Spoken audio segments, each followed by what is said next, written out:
A 22-year-old black man in a coat held together at the left pocket by a binder clip walked into the lobby of Hargreave and Marsh Financial on a Tuesday morning in February and asked the woman at the front desk if he could speak to someone about the analyst position.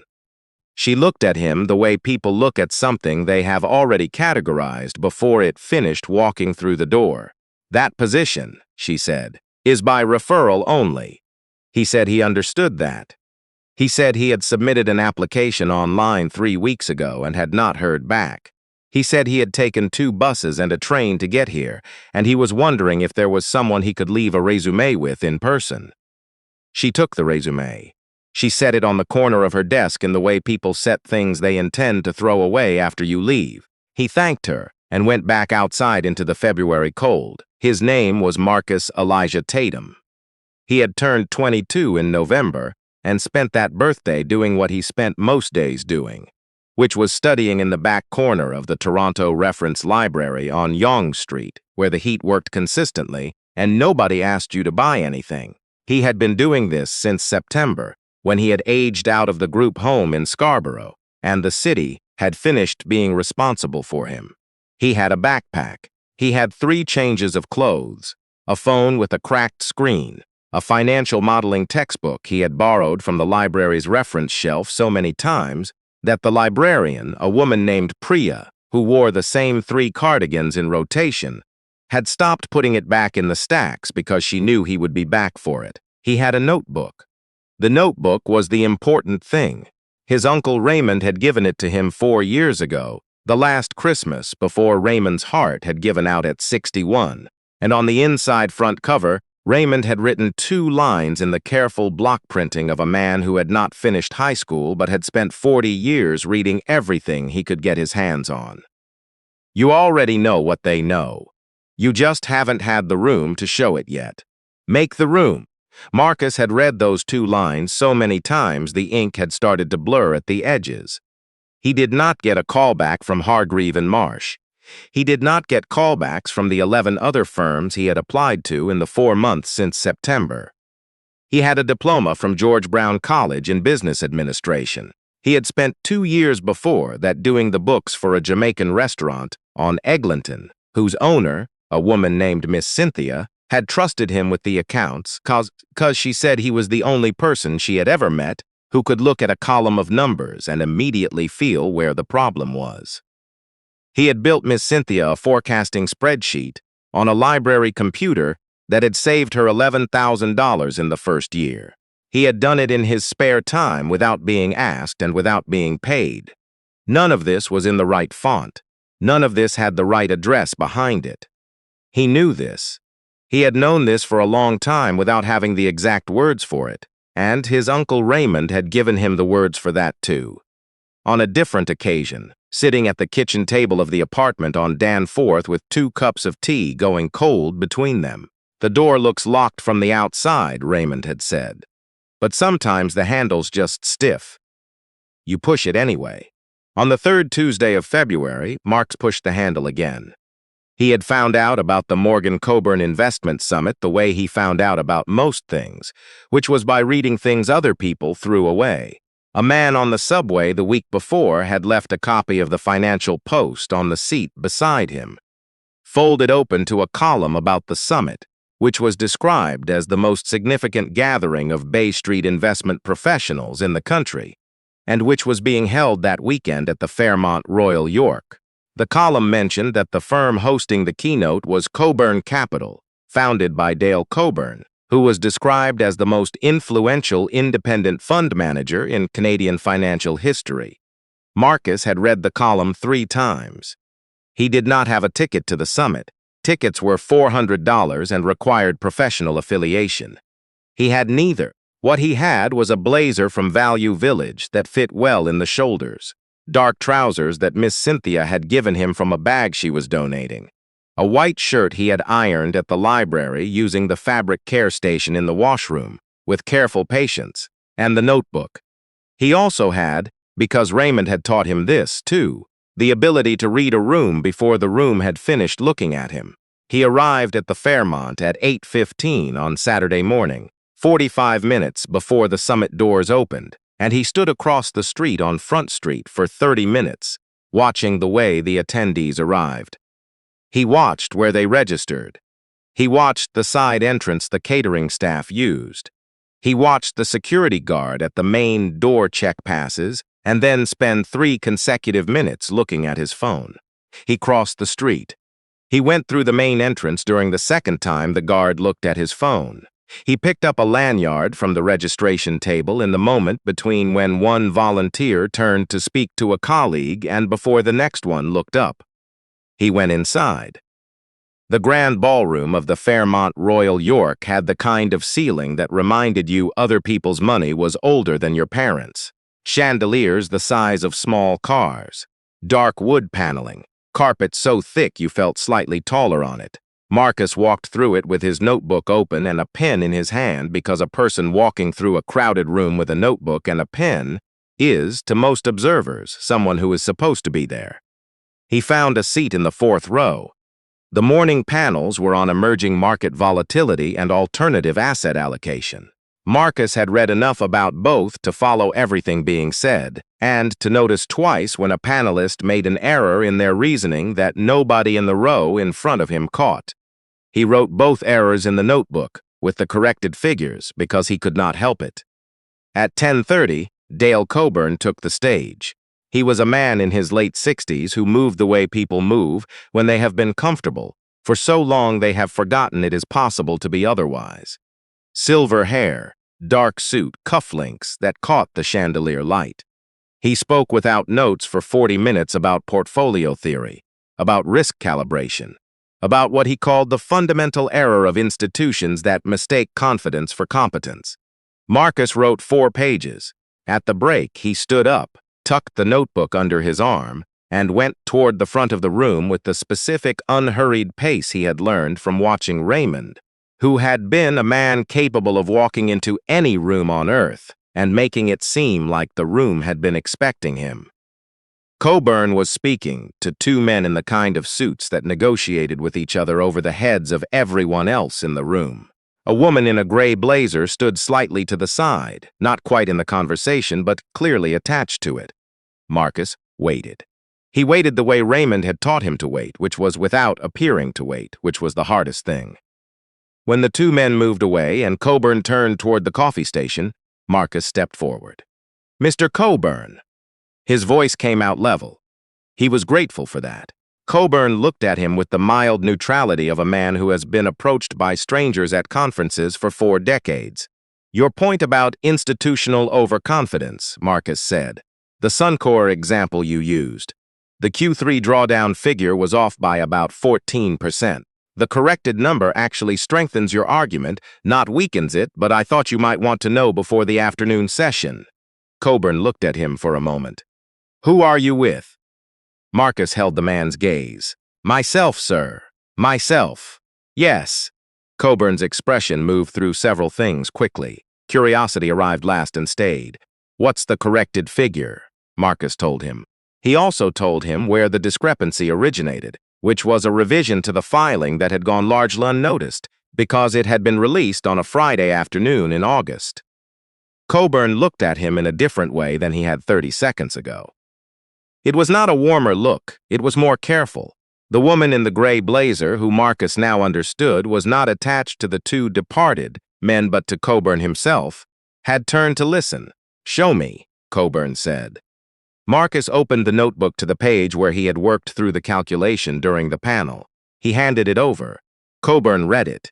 He read it again. He handed it to the woman who Marcus would learn was named Giselle Harmon, Coburn Capital's head of research. A woman with the kind of focused stillness that meant she was almost never wrong and knew it. Giselle read it without expression. She looked up at Marcus. "What's your background?" she said. Marcus told her. "The diploma from George Brown, Miss Cynthia's restaurant, the forecasting model, the library." He did not dress any of it up because he had found, in the limited experience he had of telling the truth in rooms like this, that dressing things up took energy he needed for everything else. When he finished, neither Giselle nor Coburn said anything for a moment. "You walked into this conference," Coburn said at last, not quite a question. Yes, sir. Coburn looked at Giselle. Giselle looked at the notebook. Whatever passed between them in that exchange, Marcus was not quite sure, but the current of it was not hostile. Come to my table at lunch, Coburn said. We'll talk. He took the notebook with him. Marcus went back to his seat and sat down and put his hands flat on his thighs and breathed slowly until his pulse stopped being something he could feel in his ears. A man one row behind him leaned forward. His name, Marcus would later discover, was David Marsh, and he was the junior partner at Hargreave and Marsh, and he had been watching the entire exchange from 7 feet away with an expression that Marcus, if he had turned around, would have recognized immediately as the face of a man recalculating something he had believed to be settled. Marcus did not turn around. At lunch, the Fairmont's dining room was arranged in rounds of 10. Coburn's table seated 8, and was, by design, slightly separated from the others. Marcus sat in the chair he was directed to, between Giselle and a quiet man named Theo, who turned out to be Coburn Capital's head of quantitative strategy. The conversation at the table was not what Marcus had expected, which was more of the morning's panel content. It was specific. Coburn asked him about 3 positions Coburn Capital had taken in the last fiscal year, positions that had been reported in the financial press with varying degrees of accuracy, and asked Marcus what he would have done differently. Marcus answered honestly each time, including the times when what he would have done differently was nothing. By the third answer, Theo had stopped eating and was watching Marcus with the same focused stillness as Giselle. By the end of lunch, Coburn had said very little for 20 minutes. He was a man who collected data through observation and did not feel the need to announce the collection. You'll sit in on the afternoon session, Coburn said when the plates were being cleared. Giselle will find you a seat. Thank you, sir. Afterwards, I want to see the rest of that notebook. Marcus looked at the notebook on the table between them. It's not organized for. I'm not interested in organization, Coburn said. I'm interested in what's in it. The afternoon session was on private equity valuation. Marcus sat in the row behind the Coburn Capital team and watched and said nothing, and wrote 4 more pages. Afterward, in a side room, Coburn read the notebook cover to cover. It took him 40 minutes. Nobody in the room spoke. When he was done, he set the notebook on the table and folded his hands on top of it, and the expression on his face was not the expression of a man who has been impressed. It was the expression of a man doing difficult arithmetic in his head. Some of this, Coburn said, is wrong. The DCF assumptions on pages 11 and 12, Marcus said. I know, I was working from incomplete data, but you knew they were incomplete. Yes, sir, I noted it at the bottom of the page. Coburn found the note at the bottom of page 12. He read it. He set the notebook down again.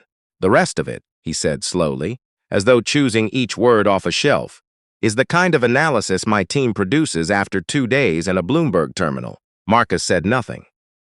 Who taught you this? Marcus thought about Raymond at the kitchen table, the tea going cold. The Financial Post sections Raymond clipped and left on the counter with things underlined. The way Raymond had explained compound interest using the example of every mistake he himself had made between 20 and 40, which Raymond had listed with the equanimity of a man who had decided that honest accounting of your own failures was the most useful thing you could offer someone younger. My uncle, Marcus said. Mostly. Your uncle. He died 4 years ago. He was a building superintendent.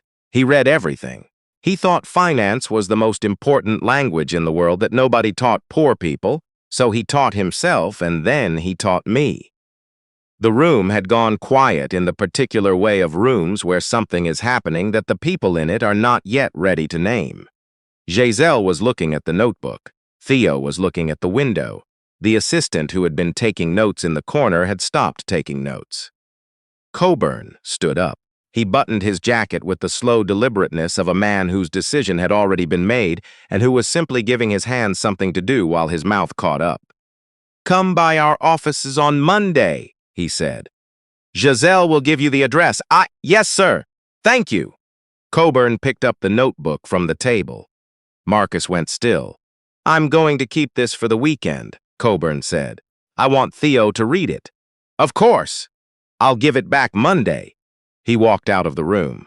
Marcus sat in the chair for a moment.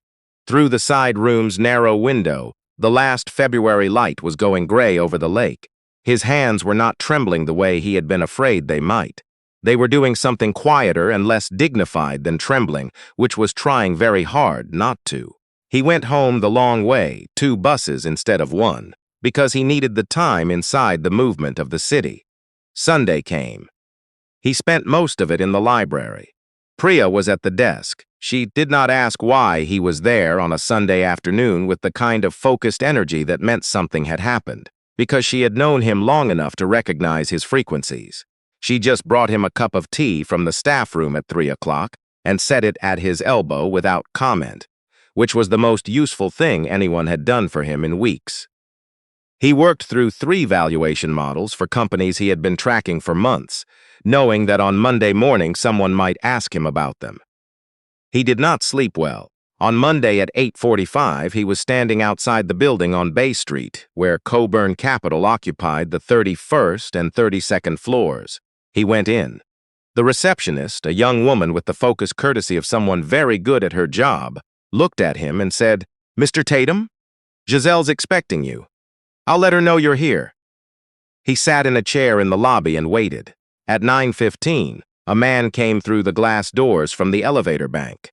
Marcus recognized him from the summit, though they had not been introduced.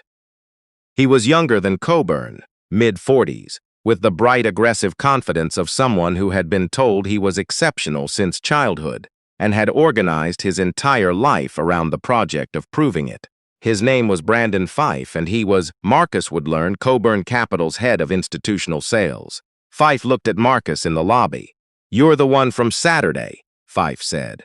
"Yes, the walk-in." "I suppose so." Fife smiled. It was not kind of a smile that was related to warmth. "Dale likes projects," he said, his voice low, not unkind, but precise the way a scalpel is precise. "He's been bringing them in for 20 years. Couple of them worked out. Most of them." He tipped a hand sideways. "The problem with projects is they tend to have complicated feelings about the difference between being helped and being used. They make things messy. I just think you should know that going in." He nodded at Marcus with a kind of professional courtesy and went toward the elevator. Marcus looked at the floor for a moment. Then he looked at the receptionist, who was studying her computer screen with great concentration. Then he looked at the elevator doors closing behind Brandon Fife. Giselle appeared at 9:30 and walked him through to a boardroom where 2 other members of the research team were already seated. She gave him his notebook back. There was a sticky note on the front cover with a number on it, which he understood, when Theo explained it, was the number of the analysis in the notebook that the team had independently verified against their own models over the weekend. 14 out of 17. The 3 the team had not verified were not wrong. They were, as Marcus had suspected, based on incomplete data. Theo explained this without fanfare, which Marcus appreciated. The morning was a 3-hour technical interview conducted by Giselle, Theo, and a 3rd woman named Christine, who asked the kinds of questions that assumed you already had the baseline and was only interested in how far past it you could go. Marcus went further than he had expected to be able to go. At 1 o'clock, Coburn came in and sat at the head of the table and said, "Tell me about the restaurant." Marcus told him about Miss Cynthia's restaurant, the accounts, the forecasting model, the $11,000. The way Miss Cynthia had looked at the spreadsheet the first time, and then looked at Marcus and said, "Boy, where have you been?" which was the nicest thing anyone had said to him in 2022. Coburn listened. He had the particular quality, rare in Marcus's experience of powerful men, of listening with his whole face. When Marcus finished, Coburn said, "And after the restaurant?" Marcus told him about the group home, about September, about the library, about Priya and the tea and the reference shelf textbook. He told it plainly because he had decided in the lobby that morning, watching the elevator doors close on Brandon Fife, that there was only one version of this conversation he was willing to have. He was not going to be a project. He was not going to be a press release. He was going to walk in like the door was already open, the way Raymond had told him. But he was going to make sure that when he walked in, He was walking in on his own terms. He said this last part aloud, which he had not planned to do. It came out before he could decide not to say it. The boardroom was quiet. Coburn looked at him. "My terms," Marcus said. "Whatever this conversation is moving toward. I want to know what it's for." Nobody spoke. "I heard what Mr. Fife said in the lobby this morning," Marcus said, "about projects." Coburn glanced at Giselle. Giselle looked at her folder. "Brandon says what he thinks," Coburn said. "I know. I appreciated it.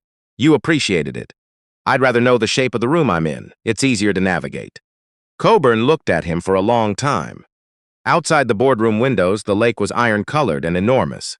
"I want to be clear," Marcus said. "I'm not asking out of pride. I'm asking because if this is a charitable impulse with a press release attached, that's a different conversation than if this is because the notebook was genuinely useful. Both might lead to the same place on paper. They're not the same." The room had gone completely still. Giselle set her folder on the table. "The notebook was genuinely useful," she said. "The meridian position on page 7 saved us approximately 3 days of modeling and identified a variable our team hadn't fully isolated. That's not charity. That's worth something concrete." Christine nodded once. Coburn leaned back in his chair. "What do you want, Mr. Tatum?" Marcus breathed. He thought about Raymond, about the block printing on the inside cover of the notebook, about the door that looked locked. He told Coburn what he wanted, which was not complicated. A paid position with responsibilities that matched his capabilities, not his address.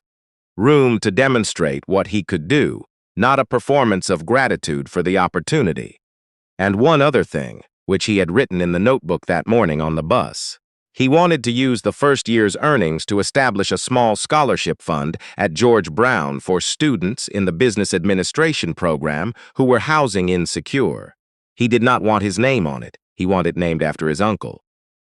"Raymond Tatum," Marcus said. "He was a building superintendent who taught himself finance from library books because nobody else was going to teach him. He taught me. He didn't get the room. I want someone else to get the room." The boardroom was very quiet. Coburn looked at Giselle. Giselle was not looking at her folder. "Monday," Coburn said at last. "You start Monday. Theo will send you the onboarding details tonight." He stood up. He picked up the notebook from the table and handed it back to Marcus for the second time. "That stays with you," he said. "It's yours." He walked out of the boardroom. Giselle walked Marcus to the elevator. They stood in the lobby of the 31st floor for a moment while she told him about the onboarding process and the access cards and the team meeting on Monday mornings. When the elevator came, she held the door a moment. "For what it's worth," she said, "Brandon Fife has been wrong about most things in his career. He's been right about one, which is that Dale Coburn does not bring people in for optics. He brings them in because he believes in compounding." She let the door go. "He thinks your rate of return is going to be extraordinary." The elevator closed. Marcus rode down 31 floors with his notebook under his arm and Raymond's handwriting on the inside cover, and a feeling in his chest that he didn't immediately have the word for, which was not happiness exactly, or not just happiness, but something more like the specific relief of a door that has been stiff for a very long time finally moving on its hinges. Outside on Bay Street, February was still doing what February does in Toronto, which is remind you that the city takes no personal interest in your circumstances. The cold came in off the lake hard and without apology. Marcus stood on the sidewalk for a moment. He thought about calling someone. He did not have anyone to call in the way he meant. He thought about Priya at the library. But it was a Monday and she was working, and it would not be right to interrupt her with something she did not know she had been waiting for. He thought about Miss Cynthia, who he would call later, who would say, "Boy, where have you been again?" and this time mean it differently. He started walking north. He would take the bus eventually, but for now he walked, because Raymond had told him that when something good happens, you should try to stay inside it for a few blocks before you let the world rush back in. You deserve the few blocks. Take them. He walked. On the following Monday, he arrived at Coburn Capital at 8:45 with a clean notebook and a new pen. He rode the elevator to the 31st floor and swiped his access card for the first time and felt the click of it. small and solid under his thumb. He went to the desk Theo had assigned him and opened the notebook to the first page. At the top of the page, he wrote 2 lines in the same block printing Raymond had used on the inside cover, which was not a thing he had ever done before and which he would not explain to anyone, not even to Theo when Theo asked. You already know what they know. You just had to make the room. The Raymond Tatum Scholarship at George Brown College was established 7 months later. It was not announced in a press release. It was not photographed. The first recipient was a 20-year-old woman from Rexdale named Denise, who was supporting a younger sibling and carrying a course load that should have been impossible, and who would go on to do things that are a different story entirely, though one worth telling. On the day the scholarship was registered, Marcus went to the library on Yonga Street after work and sat in the back corner where the heat worked consistently, and he read for 2 hours, and Priya brought him a cup of tea from the staff room, and he drank it slowly. He left the financial modeling textbook on the reference shelf when he was done. He thought someone else probably needed it. If you stayed with Marcus all the way to the end of this story, thank you for that. The ones who push handles that look locked, who walk in like the door was already open, who make the room instead of waiting for one. Those are the ones worth following. If something here landed with you, consider sharing it. And before you go, have you ever walked into a room you weren't supposed to be in and proved you belonged there? Have you ever had someone in your corner who taught you things the world didn't think you needed to know? Tell us in the comments. Those stories deserve to be heard. We'll see you in the next one.